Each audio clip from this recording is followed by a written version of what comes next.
जनाब सारा कराची बंद होगा, है ना, कोई गाड़ी नहीं चलेगी। देखो कहाँ है वर्कर, कोई गाड़ी नहीं चलेगी, ठीक है ना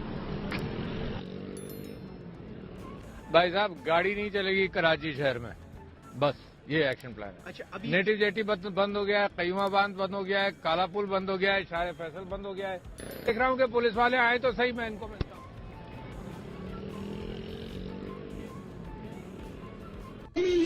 बेईमान मारो, मार दो, जलाओ, गिराओ, सारे मुल्क में आग लगा दूंगा। मैं इस असेंबली को आग लगा दूंगा, इस मुल्क को आग लगा दूंगा, इस असेंबली को आग लगा दूंगा।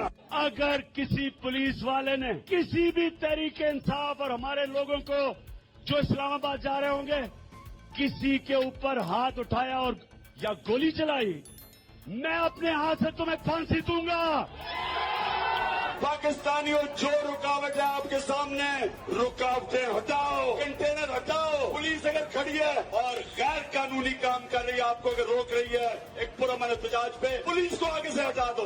अस्तीफा दो, बाहर आओ, लाठी उठाओ, नेजा उठाओ, जाती उम्र की तरफ मार्च करो, तकरीरों से ये बेशरम ले जाए। को मैं लाहौर पहुंचूंगा, लाहौर से बंद करूंगा। 8 तारीख को मैं फैसलाबाद जाऊंगा, फैसलाबाद बंद करूंगा। 12 तारीख को मैं कराची जाऊंगा, कराची बंद करूंगा। और 16 तारीख को मैं सारा पाकिस्तान बंद करूंगा।